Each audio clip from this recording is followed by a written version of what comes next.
Welcome to episode 1 of the Hustle Coast podcast, where we highlight go-getters, hustlers, and high achievers.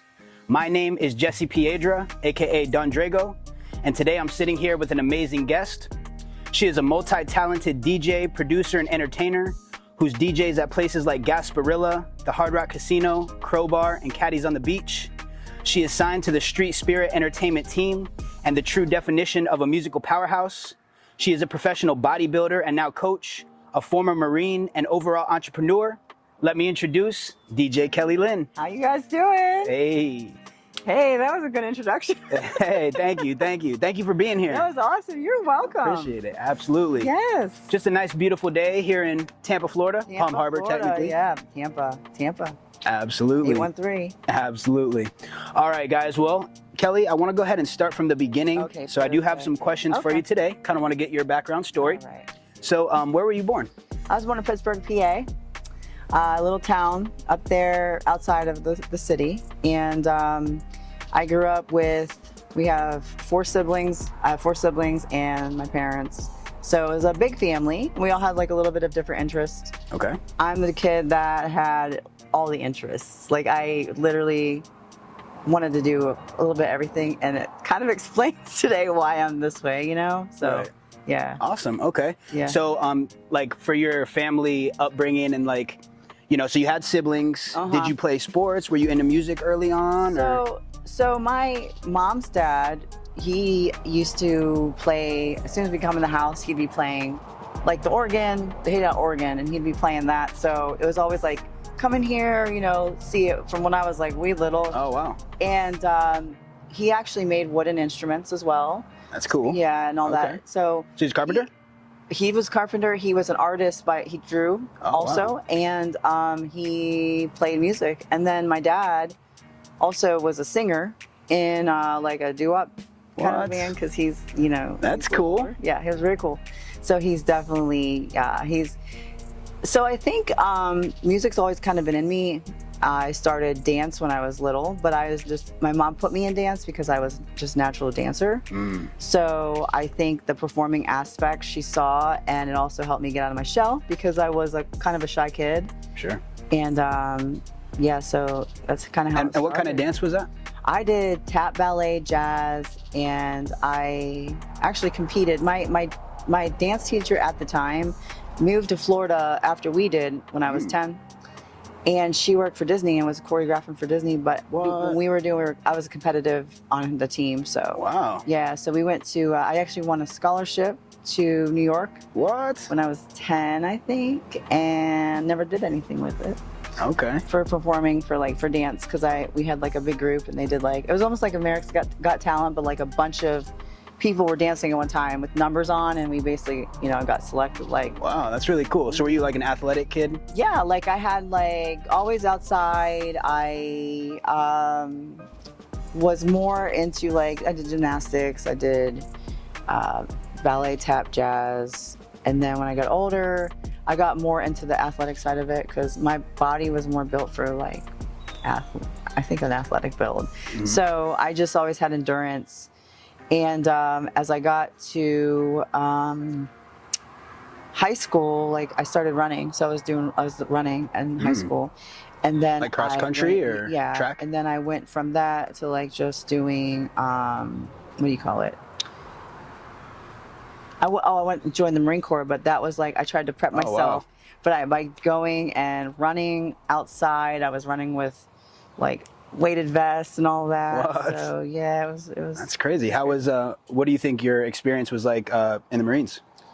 The Marine Corps taught me a lot about just, you know, having to basically try to be open to different people's mindsets, and it's a melting pot of people, you know, kind of like Florida. Right. And you just get to meet people that have all different walks of life, and you learn to work cohesively. And I feel like it kind of translates now to my life because, you know, I like to do everything by myself a lot. Right. Obviously, it's a problem. No, but I like to, you know, do my thing, get it done. I'm not saying other people can't do like things and help me out, but like at times I feel that it's created this drive in me that if I want something done, I want to do it and, do it now. So you feel like it's kind of giving you like independence and like skills to be able to execute things yourself. Skills, the ability to work with both male and female leaders, work with like, without being offensive to people or, being too overbearing. Sure. I try to just like keep a little bit of the tact that I've taken from there. Right. Okay. At times, yeah. Awesome. So, very cool. Yeah. Would you like to any up and coming kids who are thinking about joining the Marine Corps or any military, and what do you think? Honestly, when I was young, after I got in, I feel like it helped a lot. I feel like the discipline side of it helps a lot. Right. Because if you aren't, raised with a very disciplinary family, or I just feel like the discipline that you get from it teaches you how to handle life, because in life there's going to be times you don't feel like it's fair. Right. So it teaches you that life isn't always fair, and also what your actions are, because if you do something wrong, it can cause problems for a whole platoon or a group of people. Right. And you have to pay for their mistakes. So it's kind of like accountability. Accountability is taught. All that stuff is very, to me, it's very translatable to like life in general. So. Sure. Yeah, absolutely. I'm all for it. That's awesome. If you want to join. Yeah. All right. So she's co-signing that, and my niece is actually currently a Marine, and she's she's in Japan. Shout out Alex. What is she? What is she? Her MOS? I don't. She in aviation? She's not in aviation. I know that. I don't know exactly what she does. I'll have to ask her, but I know that she's in Japan, and I know that she's always been super athletic as well. Like she was a soccer star and all that. But I think it's very cool, and I think part of me regrets, because my brother also in the military, maybe not going in, but I guess we all have our own path. All right. So my next question for you is, because again, I know that you have competed in bodybuilding. Now you coach bodybuilding and help other people who are competing. How did you get into that? So when I was, same thing, military, there was a show coming around. I used to watch the shows on ESPN back in the day. In the 90s, they had competitive bodybuilding in there. It just kind of like led into it, because I met bodybuilders at the gym in the Marine Corps, and they're like, oh my God, you train so hard, you should compete one day. And I was like, I don't want to be a bodybuilder. But then like as time went on, I started putting more muscle on. And as like a young 20-something-year-old woman, I was all about, what's the word, like just kind of expanding and doing different things. So I ended up doing it. I won 3rd place at my first show. What? Didn't know what the heck I was doing. That's crazy. But then from there, I got like the bug, and I got so twined in it that I became obsessed with it, and it just took my life down a path of competing and then doing shows year after year. And then I took a break, came back to stage in 2016, turned pro in 2018, and I did my stint as a pro. But honestly, like it was a long, fulfilling time. I learned a lot, so I coach now. That's why, because it's been such an awesome experience. You have a, I don't want to say this because I think people don't always realize, but in my eyes, there's a time in life you have to make a decision to either retire, go forward with other things, or you have to realize maybe there's an expiration date on some things. And I feel as you get older, your joints are more important, your body's more important, your health is more important. And I decided to go the healthy route. Yeah, absolutely. I can definitely understand that as well. So you played sports as a kid, you were a dancer, very athletic. You were a Marine, you were a bodybuilder, pro, now coach. In your opinion, obviously having done some of those things, and we're going to get into DJing stuff as well, don't worry. But what do you think makes a good leader? A good leader is someone that has been through the steps, I feel like, from starting from, the scratch, and then kind of coming up in the ranks of life. So if you have the experience of, the stepping stones for everything you go through, you're going to end up having a better understanding to lead other people through that same experience. Through the same experience, and see, I kind of relate it to the Marine Corps because like you go through boot camp, you come in as a civilian, you leave as a Marine, but in that time of like 3 months, they treat you like such garbage. They disciplined us so hard, and we would get in trouble for nothing, but it's to teach you like how to be resilient through stress and drama, right, and not react to it. You know, right. You learn to not react. So you shut that human part of yourself off. Yeah. And then what happens is, you know, when you see yourself and look back, like when you first went in, how terrible you were at reacting, that now you're like this polished, finished, almost like not expert, because I'm gonna use it like in that type of term, right? But like this complete package now, because you've been through all the steps. You know, you didn't know how to like do things on the count that they would have you do first. Like they would tell us to tie our shoes on time. Oh, that person didn't tie their shoes on time. Now everybody take their shoes off, and they would count you down. Right. So like that kind of stuff, you know. But at the end of boot camp, you already had all of your like. Everything was just so polished that when you graduate, you look like, you know, it's like freaking awesome. Like you. So do you think like good leaders are people who've gone through adversity? Yeah, you have to go through adversity at some point, some type of adversity, you know, and I think all people go through adversity, and no one, some people go through more, but I feel like it's how you overcome it. And it's the people that can be strong through the adverse time. Like when you go through all those times that are tough and you come through with a solid understanding of who you are and what your why is, like that's the most important thing to me. Yeah. For being a leader to people.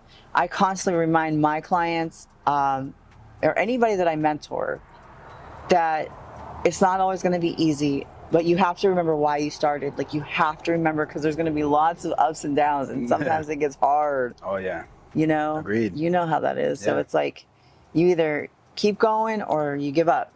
Right. There's no. It's like obviously, like they say, you know, diamonds are formed under pressure. Yep. And it's crazy because adversity, I feel like for some people it makes them quit, and then for other people it pushes them beyond what they thought their limits are. Yeah. So I agree with that. You know, going through adversity, discipline, you know, experience, and then of course probably just, you know, having that like heart and care for other people and wanting to see them do good.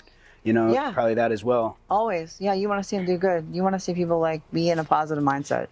Yeah. Because it's never good to let like adversity take control of you, right. And you lose track of your purpose and your you know, your true core, you know, passions and stuff like that as well. So. Yeah, absolutely. So as you may know, again, I know this is a new podcast, but I do my research generally when I'm going to sit down with somebody. So, you know, I Googled you and mercy. I went a little deep into the internet, and I did find a podcast that you did maybe a few years ago, Show Prep Coach. And there was actually something that you said on there, which I thought was pretty cool. You were talking about caring about what people think and how not to get held back by what other people think about you. Just wonder if you could kind of go a little deeper on that, you know, for our viewers here. What do you think are ways that someone can, if they're bound by, you know, what other people think about them or their influence, like what are some ways they might be able to break free from that? So I say, if you're gonna, listen, there's always going to be adversity. You know, somebody's always got something to say about you. It's like, you're not, you know, this enough, or you're not pretty enough, or you're not, you know, talented enough, or whatever. People have opinions, and that's what I said. Like, if you have a core understanding, like, if you have a deep understanding of your core, you know, who you are, what your reasons for things are, you will have a better ability to, like, kind of detach from other people's opinions. Sure. So you have to like know where you stand on things. That confidence. Have that confidence in yourself and your ability, and also that you have room to improve. Everybody has room to improve. You can think you're an expert at something, but I never act like that, I think, and that's why things happen, because I constantly look at myself as a work in progress. Right. No matter how much I've done or how much I've learned, you know, you have to realize, like, that's another thing too. You can't get like devastated if something doesn't happen for you because somebody else it's happening for someone else, you know, and then someone's like, we don't want you back here because of this, and this, and then people are like upset about it. So Right. it's not good. Yeah, I agree with that 100%. Yeah. And I think as well, it comes with kind of developing a thick skin. Yeah. You know, just like I know in sales, you know, I got my start in the business world in sales, and they just kind of teach you like that when someone says no, it doesn't really mean no. Right. It just means you haven't done a good enough job. Like you Right. got to try again and again. And I feel like there's a lot of people out there that when they run into a roadblock or they run into a no in life, in the Yeah. world, it stops them. It halts them in their tracks. Yeah. And, you know, that's why like, I don't think you should give kids trophies for participation, Right, you know, because 100%. it's like you have to experience what it's like to lose. So controversial to say, but honestly, this is where like there's a lot of misconceptions in life, because if you just want to give people that ability to just participate, life is not, success isn't built on just participation. Success is built on hard work and like resilience. That's the number one word, is resilience. I love that. Yeah, for me, that's anybody that's looking to get into something that they're wanting to either be self-employed or follow a dream.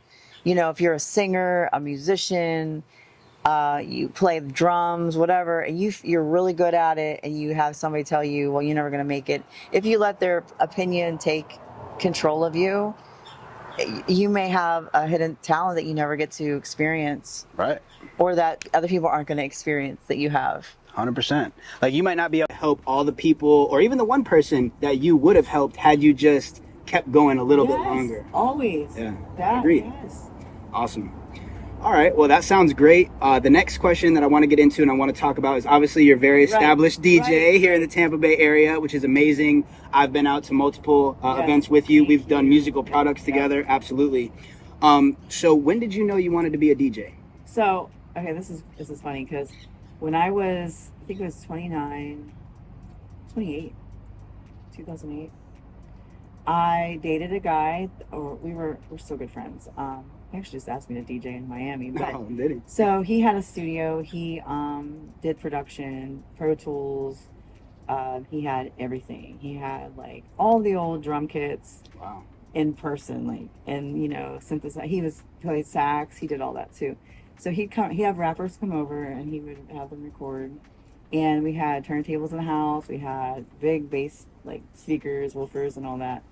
And he would have that for like kids' parties. So I was exposed to the turntables and I was so fascinated by it. And I've always loved like scratch DJs and breakbeat since I was like young, because I was so into R&B and hip hop when I was a younger kid. Like it just, as soon as I started hearing it 80s, like that synthesizer sound, I was like, oh, this is so good. Right. I think that's kind of like what got me into the idea. So he showed me things. We would like, obviously being living with somebody, if you take interest in it, you're going to learn it, you know? Right. So that was where kind of like how the thing started. And then I also had dated another guy who actually produced a big track. It's in the dance realm. Okay. That was a mega hit in What? the late 90s. Yes. And the guy, he had a production thing in the house and actually recorded at her at his house. And it was the song Stay in Love with by Monica. So if you heard the song, you might know it, but it still is like a song that old techno breakdance breaks would play. Nice. Yeah, it was like a 98, 99 song. It's funny because I didn't know he produced it at first. But it's like, so I've been with guys that have been in the music industry, Okay. like in my years, and then I got into, people might not know, as I do video editing for a site in the industry and fitness. Oh, wow. And with that came, I had to do the music and the video editing for them. Wow. So still do it, but it's all freelance work. And I, learned obviously with GarageBand in the way back in the day and all that, like making music and stuff for like that and cuts for that site. Okay. Wow. Doing all that stuff. Yeah. So that's since like 2007. So I kind of like dabbled in that music production stuff and all Right. that back then. And then just like through time was a hobby, this and that, and like do things here and there, but juggling fitness and music and editing and all this stuff has been a challenge. Yeah. Yes. You're multi-talented. Thank you. You can do a lot. You can do a lot. You've even come out and take some, pictures and videos for me. So you know how to work a camera, DSLR. You have a lot of amazing talents. I just do it. I think it's the thing. I just do whatever. Like, I just learn it. Like, I'm somebody that will use YouTube something too. Like, I'll YouTube if I don't know it. Right. Even if it's like fixing something. I don't like to do this, but fixing something in my car that I just need it done. Yeah. I'm not like, I'll call if it's something I can't fix. But if it's something that's like small, I'll try to figure it out myself. That's an amazing, quality and a good use of YouTube. And, not everybody will do that. Try something themselves first. Right. Yeah. Sometimes you have to. Absolutely. Okay. And then I know that you're currently on the Street Spirit Entertainment team. So how did that come about, and what exactly, does that entail? So the owner reached out to me, and it's basically like through different, they're connected to different corporate places. So Okay. Marriott, also Hilton. Oh, wow. So like the different hotels have different places. So books you there. Certain owners like Caddy's that owns McDitton's. Okay. So the people that know, that street spirit, they trust the DJs that they kind of employ for those places. Sure. So kind of like that. They obviously see you and they'll bring you on a team. To get into a lot of these different places, you have to have like a decent reputation because obviously it's a flooded industry. Music is flooded with all kinds of talent. So, you have to just like hustle your way through and continue to try to make everybody happy that you have gigs for. Learn your audience, and do the best you can with it. So, so I get to work the Hard Rock. I've worked Event Fest for Gasparilla. Yeah, I saw that. That's amazing. Yeah, so I'll be doing that again. Nice. Yeah, I'll be doing that again. And last year I played your song. Hey, we in there. Hey, and we got people dancing. Yeah. So I mean, it just helps to connect different people too as well. Sure. Yeah, absolutely. All right. Yeah, so that's amazing. So do you feel like to be part of that team, you were already hustling, getting things going, and then they kind of scouted you? They scout. Okay. Yeah, sometimes you can reach out to these people, so don't ever think that you can't. Right. But you do have to keep up with what you're doing. Your music certain places can't be dirty. Right. Certain places it can. So like if you play dirty tracks, you can get kicked out. Like if you're Hard Rock, they're piping you through the whole casino. Right. As you know, like you were there, they pipe you through your whole casino. If I as a DJ play a dirty track while people are there, it's a public grounds. Yeah. If it's a club or McDitton's, they don't care. They don't mind dirty music. So It just depends. Daytime, I usually try to stay, that. But like I'm saying, if DJs do get in and they play the wrong things or the wrong vibe for that crowd, they can like lose their position too. So you're never safe 100%. Right. Till you prove yourself. So. Right. Oh, that definitely makes sense. And it sounds like they were definitely like, they wanted to make sure they have somebody professional, someone commercial, and obviously someone who's talented, because I've heard, you're mixing, you're producing, it's definitely on a tier that's, a lot higher than a lot of people who've been doing it for a long time. Yeah. Yeah. So that kind of brings me to my next question, which is like, if there's a young kid coming up and their dream is to be a DJ, what advice would you have for them, or what tips would you have for them? That's just so cute because those kids came up to me at the Tampa FL and they got on the thing. So my advice would be to learn music theory. I know that everybody doesn't say it's important. Learn a little bit of music theory. Learn how to count bars. Do that first before you buy stuff, and then figure out, okay, can you understand like basic music theory? Can you understand counting bars? Can you understand different genres and like how they can kind of either work together or not work together? Drums, how the drum beats might not they might clash, they might not clash. Definitely key, like when you're mixing, if you mix out a key, sometimes it works, but sometimes it does not. And if you just beat match and you don't match the song, like if you had an acapella going over an instrumental, it could be totally out of whack. As you know, like if you were to sing over a melody that wasn't matching your melody that you're singing, or rapping over, whatever, it's going to sound like clash, and the human ear picks up on it. So for upcoming DJs, I say, instead of just, you can buy a mixer, but if you're going to get into, especially production, you have to know a little something, or you're going to go far, it's not going to be a good turnout. So you think knowing some music theory is good knowledge to have when you're getting started? Yeah. You need to know a little bit. I mean, usually your software tells you, like, key, it'll have like 12A to 1A, and then it'll have 12B to 1B, and it goes with classical key too. Like, so whatever the normal, like E minor, it'll show. And if you want to learn music theory as far as mixing, you need to learn to stay within like 3 keys of each other typically. Or you can sometimes mess around. Your software sometimes does match the key, but in like all things that, for getting into DJing, I think knowing that is very important. And also understanding BPM, double, like how to do if something's 140 BPM, like what's half of that, half timing it, and like when to bring in drums if it's halftime, that kind of thing. So yeah, absolutely. I think that's great. And what do you think about, obviously we're here in the beautiful Tampa, Florida. You've been DJing in this area and other areas around Florida and other places. What do you think about the music scene here? I think it's great. I think that it's really important for people to get out and get seen, and I think that it's really awesome to have, DJs work with artists that are local. I think that's important to be able to like bridge more music, because top 40 music is so recycled. That especially if you have a sound that blends with the top 40 song, that also can help get exposure. Because you're only relying on Spotify and other things too when you're like hustling for music and everything.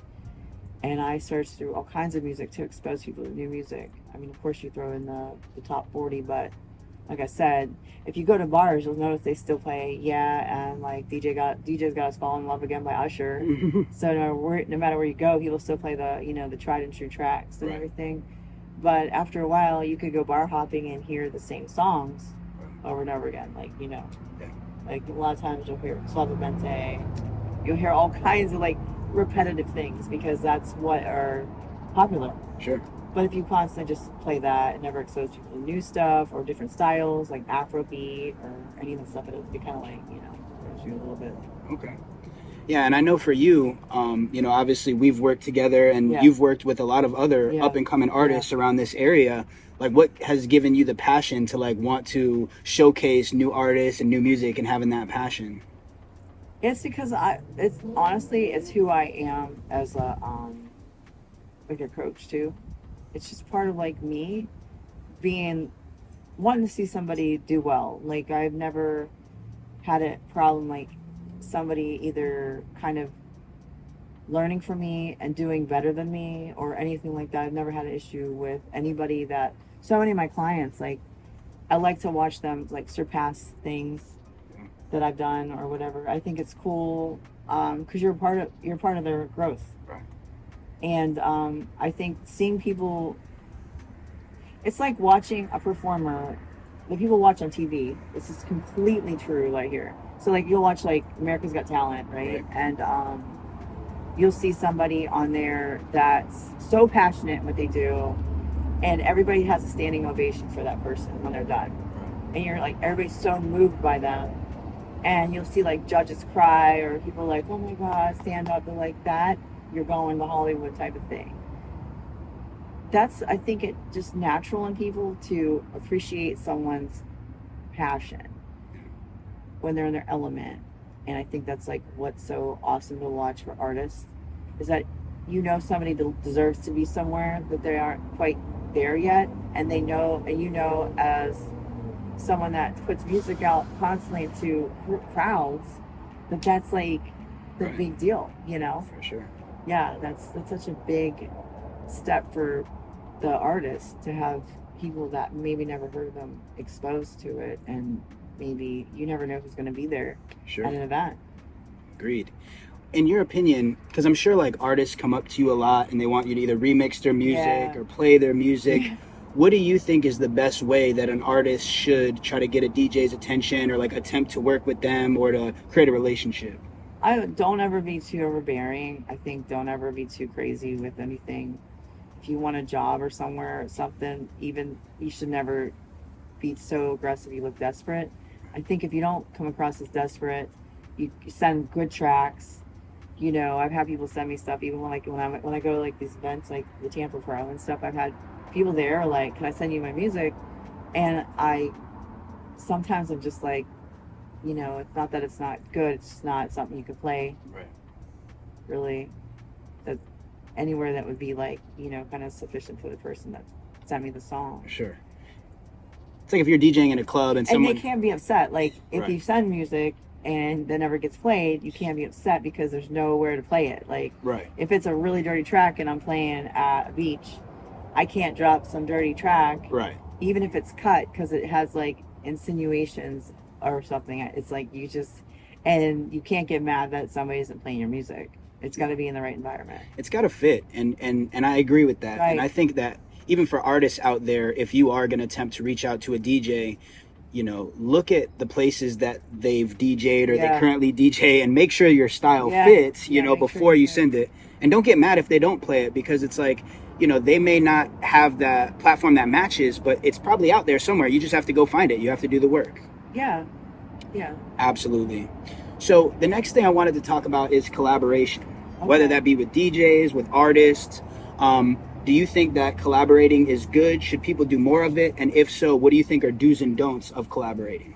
So collaboration with people, if you don't feel right about it, then don't. You know, if you do collaborate with somebody and it's like a co-project, if you go into it, you have to go into it 50-50, and meaning like attitude wise too. Yeah. Like both people have to go in with full understanding of like where they're going with it, and it's a team effort. So one person can't be doing more work than the other person in promotion and everything as well.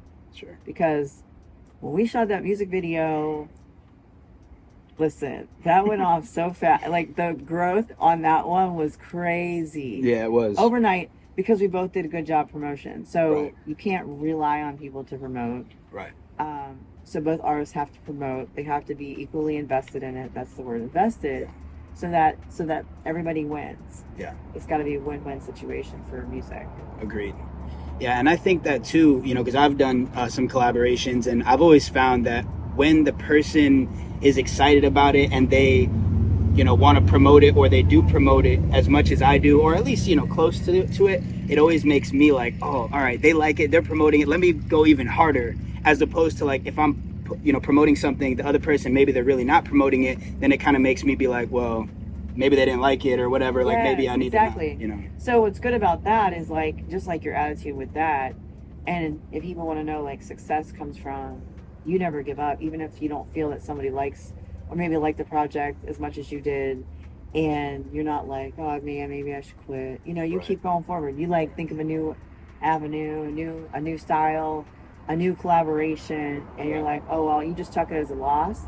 That's what I tell people to do too. Like, if you don't get a gig, hey, listen, just let it go. Yeah. Because you're gonna go, oh, I suck as a DJ, this and that. I've had people ask me like how to get these gigs and all that. It's really like you have to show your skills. You have to show your ability to connect with people. Yeah.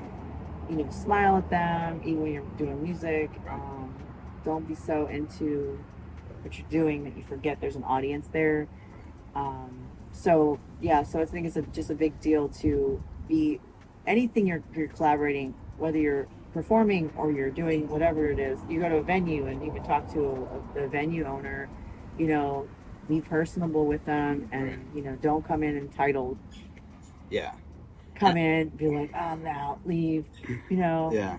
And I feel like that's a good rule of thumb for life. I feel like people support people who are more like humble, as opposed to if you just walk around cocky like the world owes you something or that you're like the best thing in the world. Like people kind of see that and they're like, I'm not with that. Yeah, you have to be open also to criticism too. Like if your project or whatever you're doing, you know, isn't what people want. So many times at gigs, I've had people ask me like, "Can you play this because this is an older crowd or whatever?" So instead of being like, "No, I don't have it," I have a lot of music, so I'll try to like merge my set to fit them. If not, when I see them, I'll try to like play according to that. But sometimes you know misread a crowd because they might be into the young stuff. You don't know because I've been in different situations where I thought they might like, you know, Sweet Home Alabama, and they like, you know, Bad Bunny. Literally, I've had that That's hilarious. by like a 95-year-old woman. Oh my god, she was. And I'm like, oh yeah, no, and she's a regular. She was a regular at Caddy's, and That's you know, funny. no, but she was like, she was always like, I love it because you'll throw in Latin music and all that, and it was just like, but you like.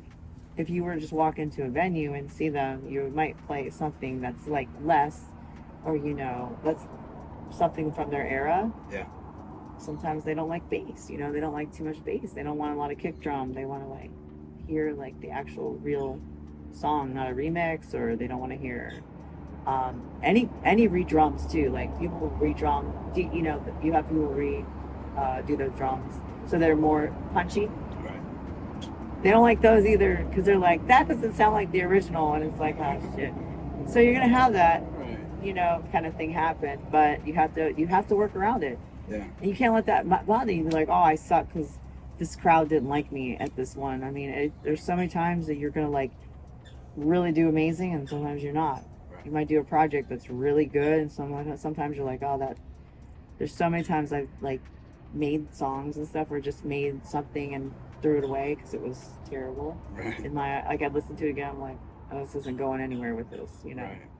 I'm sure like writing. Yeah, no, I've definitely run into that. The funny thing is though, I've found that sometimes, and I've heard other people say this too, sometimes like you might spend 2 or 3 months working on something and you think it's the best thing ever, and then people may not like it. Yeah. And then sometimes you might throw something together in 20 minutes and people really like it. Yeah. So it is also hard to tell, but I definitely know what you mean.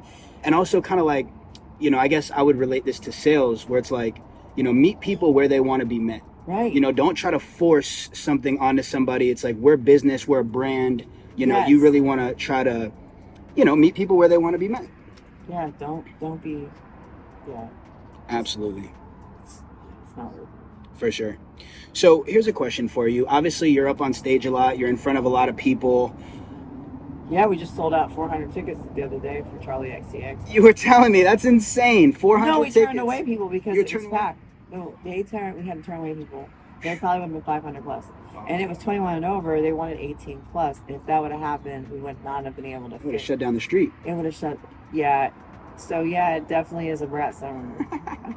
Hey, that's what's up. That sounds like it was a great. Yeah. So that's crazy. Yes. Absolutely. So that proves my point that you're always in front of audiences. You're up on stage. You know, obviously you're commanding the crowd. Do you ever get nervous or scared? And if so, how do you deal with that?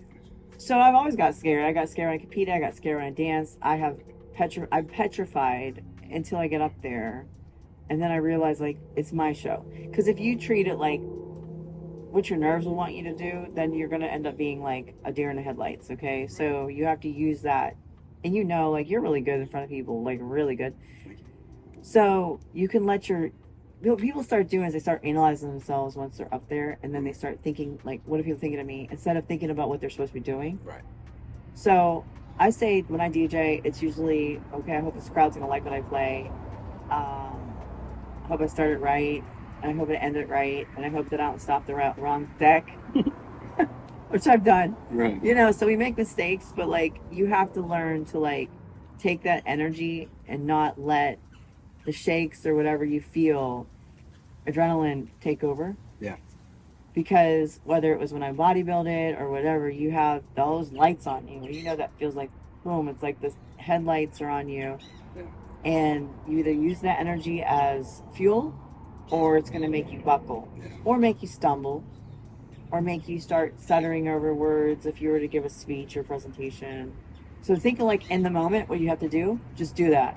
Performance wise or whatever. Singing wise, DJing, performing anything. Just shut it off and just make an alter ego if you have to. Like just be somebody else. I like that. Like every event I do, I try to like embody that that artist and their vibe, and then just feel the crowd's energy give me the life that person gives them. So if I'm doing a specific event, I want to give them what they came for. Gasparilla, turn into a pirate, play songs that have pirate themes sometimes throughout the mix, give them like the Gasparilla experience, play all the generations, because you have so many different age groups you have to play for them. So that is very important. Not everybody does it, but I like to dress up and get like different looks for my events, Right. because I feel like it's just part of the whole presentation. It's like a performance. It's amazing. Yeah, And people love it. I've seen how that's they cool. are. They react to it. Yeah, they do. I mean, and like when you're in front of people, sometimes like the room's dead, so you have to get them hyped, Yeah. and it's really up to the performer to do it. Right. As scared as people are, like you might be great at playing music, but if you ever reach to a point where you have a bunch of people in front of you and you just are playing music and you're not connecting, they're singing at you because you're the artist, and they want you to, because they'll walk away like they didn't even look at us. Right. They might be playing an awesome set, but the spotlight's on the performer, so you have to be in it. I feel like you do. Smaller events, kind of in the background, you're fine. But like when you're in a big event, you have to put it on. I'm sorry. Like, Yeah. in my opinion, You got to go big. you got to go big. Yeah. I don't want to give advice saying don't go big, because you do. You got to be big. You got to go in with 100%, or you're going to be definitely. You want to get hired. Yeah. 100%. 100%. So for this podcast, obviously this is our first episode, Yes. but we want to highlight hustlers, high achievers, overall people who've been Yes. through it and who've become successful. So in your opinion, what do you think makes a hustler? A hustler is somebody that knows they have to make a living. But a hustler is somebody that is not just trying to make a living. A hustler, to me, is somebody that has the drive to take their achievements, that may be monetary or whatever, and go further than that. Because to me, there's nothing wrong with pursuing higher and higher standards for yourself. Right. Some people might disagree, but I feel like if you have the ability to expand your horizons with other businesses or concepts, that you can take your brand further. I've rebranded myself many times. I've changed my DJ name. It's just to get a better crowd and to change your whole persona. Sometimes you have to switch things up. You have to rebrand your Instagram sometimes. You have to scrap everything and start from scratch. Because you are so afraid of all that. You have to be able to also change with times as a hustler, because if you don't, then you're going to end up getting stuck in you're not going to expand yourself. If you're an entrepreneur, it's always on what you're doing. Right. No one's helping you. You could have a team, like a management team or something helping you, but you're that one that's in motion. Yeah. So to expand, to broaden your reach, these days, Instagram, all that's a big part of the hustle. That it's just people social are doing media. tons of social media, podcasts, all that stuff. It's the only way to branch out. But hustlers in this day and age, when you thought of a hustler back in the day, you think people that just make money, no matter what they want to do, they're gonna have to make the money. Right. For me, making money also kind of aligns with what I love to do. So passionate in what I hustle for. I think that's amazing, and Yeah. and I really like what you said too about once you get some success, a hustler is somebody who doesn't just stop there. They don't stop Yeah. because they don't think they're at the top yet. Right. Once you think you reach the top, the best you come thing down. is to humble yourself Yeah. and say, yeah, but I'm not that great. It's like when I turned pro. I was a baby pro. I was at the bottom of the barrel. Now you have all these people that were competing in Olympia already, and you're here. So for you to reach here, you have to, you know, bring yourself back to like square one and realize you're not necessarily going to go to Olympia once you're a pro just because you're a pro. Right. You know, just because you've reached some status, you know, in music doesn't mean you're going to go on stage at like EDC or be performing with Tiesto or these big DJs Right. at a festival making millions. It's a great dream. But like that dream, it's not that you don't want to go for that dream or think that that's what happens, but they didn't get there just by overnight. It's like everybody had tons of years where they were working behind the scenes. Yeah. You know, For sure. like you wrote forever from when you're young. All those years of experience of writing and coming up with concepts can also make you more skilled, more, you know, understanding of like what to write for a song, like how to compose a song. Yeah. You know, understanding bars and how you have to have, you know, different parts of a song, and most music is made in the same 4/4, you know, or 4/4 structure, so that you have to be able to do all this stuff. So my whole point to be able to like, you know, realize like, I think that's pretty great advice, and I definitely think that you're a hustler, and that's the reason we have you on the show, and you know, entrepreneur and someone who's done a lot. I'm definitely a hustler. Yeah, you are. But I'm a passionate hustler. Like I don't just do it. I mean, yes, you do it for money, but like my thing is if you can reach the point in life where you can do things that you love for money, you're never working 100%. That's fact. It feels like work sometimes, but you can also be going to, you know, doing a job that you hate. Right, and making a lot of money doing it. Making a lot of money doing it. Is that but, success? Like, Maybe not. You know, want to come home and drink like your life away because you're so. You hate what you do. You hate what you do. Yeah. Like I'm not trying to hate what I do. No, for sure. Not everybody can do it. Right. So, but if you have the dream, it's a hustler podcast. I mean, if you're here to learn, this is what you do. You got to have passion in what you do. Passion. Passion is the word. Absolutely. Couldn't agree more. All right. So at this time, and we are coming to the end, but we're going to do a segment called Things We Don't Need to Know, But Want to Know. All right. So for all the people out there, these are things they don't need to know about you, but they want to know about you. Okay. So I'm going to say these a little faster. You can answer as quick as you want or take your time, but I'm going to throw these at you. So would you rather be rich or famous, and why? Rich. Rich? Okay. Because if you need money, unfortunately, and fame is it's so fleeting. Money is always there. Like money is always going to be what you need to live. Absolutely. Fame, who cares? When I was younger, I would have said fame. Yeah. Really? No, but now, no, I don't really care about that. Okay, I like it. I don't really care. What is your favorite movie or TV show? Oh shoot, I used to love The Office.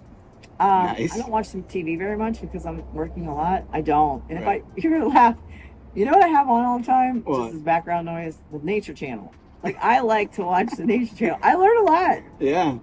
Discovery. History. No, here's what's so funny about it. Because I watch like animals, right? And I'll see like lion segment. And I'm like, them lions are like assholes. Because they will attack everything. Yeah. But it just shows you like when you're strong and you survive. And like it's so stupid to say, but I'm just being real. Like I play that because it's like calming to me. Right. I don't want to listen to music all the time because I always listen to music. Right. So I watch something that's mindless and just I like nature. I think it's cool. And it's just on the background. So a lot of my photos and videos you'll see, I always have some Nature Channel thing going on. Nice. That's awesome. What was your first ever job? Publix.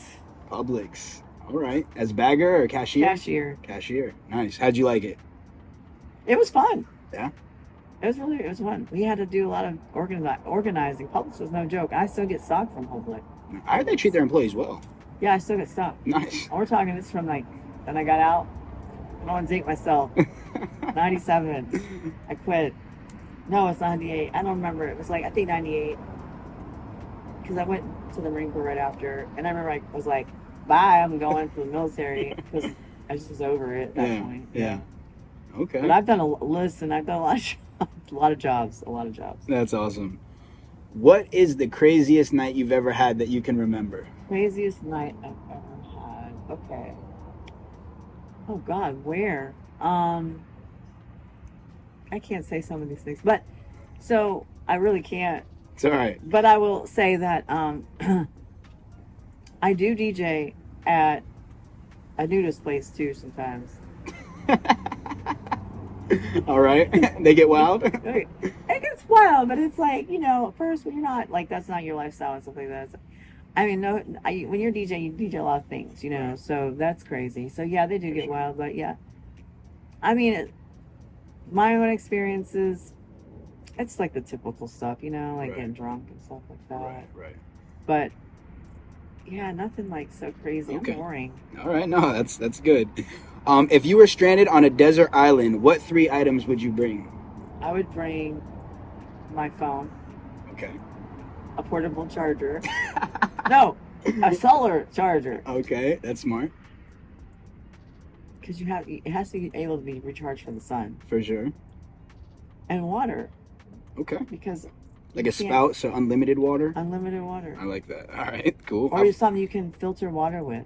Because you survive Yeah, with those 3 things. that you The can. phone.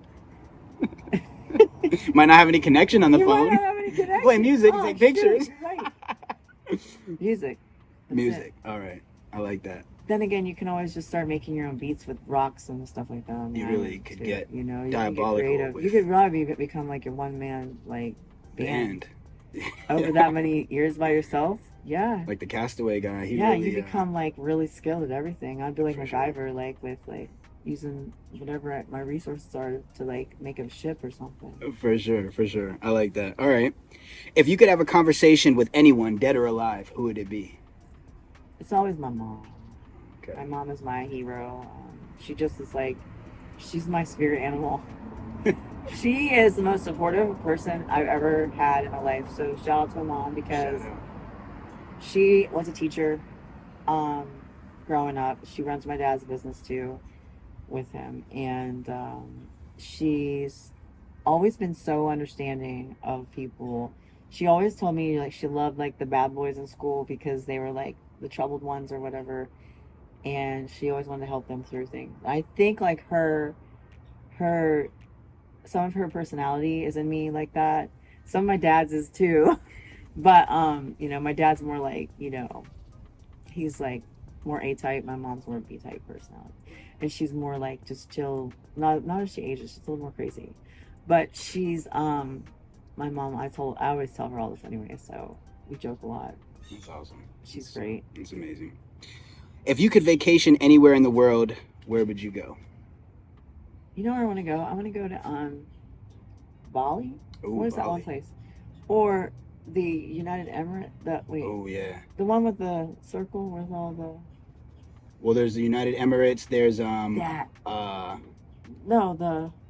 I know exactly You know what what- you're talking you can't about. think of Yeah, it. I can't think of it either. Oh crap! No. Yeah, you know what I'm talking We about. know. But it's like over. You can see it over like the ocean. Yeah. It's like a circle. Yeah. It's got all like little tiki huts like this. Yeah. Yeah. Kind of looks like a little Bora Bora sea. Yeah, Bora Bora. Oh, that was it? Is it Bora Bora? Might be Bora Bora. It's similar to that. Okay, somewhere like that. So nice and tropical. It looks like an alien ship. Yes, like tropical. I like tropical. We got a tropical vibe here today, don't we? Yeah, we got a very We do. tropical vibe. Palm Harbor, Florida. We out in the tropics. Yeah. You know how it Palm is. Harbor with palm trees. Absolutely. So, what events do you have coming up that you'd like to? So I have the Sabrina Carpenter launch party next week. I have one in Jacksonville and then one in Orlando with the dance parties. Nice. They're out of California. So go check out thedanceparties.com or whatthedance.com.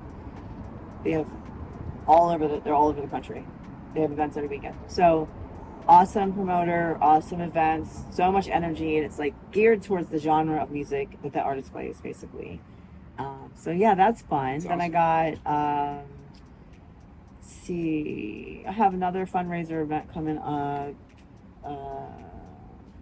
Weddings, a party in October for Halloween. I have all my other little gigs, and then I have like big New Year's party, Gasparilla next year already being booked for, Nice. private events, stuff like that. Awesome. So, and every month you find out like before where you go. So, Right. you Cool. know, That sounds Do great. like different your different places. So Nice. yeah, my August is booked out. Absolutely. Well, that's great to hear. So how can people find and support you? Go to my Instagram. Go to my link tree on my Instagram. Send me Venmo. Just joking. Cash App. Cash App. No, I'm kidding. But if you want to, you can. Just kidding. My birthday's sure. coming up. Nice. No, so anyway, no, you can go there. You can go to my website, kellylynnfit.com, which is also where I do my competitive stuff too. So Sure. Awesome. yeah. Is there any last shout outs that you want to give? Shout out to Don Drago. Hey. We're here. Hey, you're talented. Thank you. Your music is awesome. Y'all gotta check him out too. Appreciate that. Check him out on Spotify. Appreciate that. Yeah, killer hustler. We have great, it's just such a good working relationship. For sure. And to meet people that you connect with is very essential. Like you were saying, like what's so good advice is to find people that you connect with. Yeah. If you feel like it's not a good fit, then you don't have to pursue it. But if you like it, then we put an event on this year too, and that was really successful. So We did. We had a really cool event. really cool event. So Gulf Coast Music Gala. yeah. So things that happen when people both hustle For sure. and can make it happen together. So Absolutely. I love that. yeah. Well, Kelly, I want to thank you so much again for coming on the Thank you podcast. so much. Absolutely. I also want Sorry to. if I bored you guys. No, not at all. This was the most in-depth, amazing conversation. So again, I want to thank you for coming on. I know the listeners feel the same way. Also, I do want to make sure to tell you guys to go to hustlecoast.shop. Oh. So, we got the shirts. Shirts. So this is the Slept On Me shirt. It's one of our designs, but we have multiple designs. Other than just this podcast, guys, we have hats. You can see the Hustle Coast hat right here. We got all different types of designs about beaches. It's tropical. It's for the hustlers. It's for the young CEOs. It's for the go-getters. Make sure to check that out and get your shirt, get your hat. And make sure to tune in to the next episode of the Hustle Coast podcast. Make sure to hit up DJ Kelly Lynn if you need any DJing services. But other than that, we are out. I hope you guys have a great rest of your day. Thank you.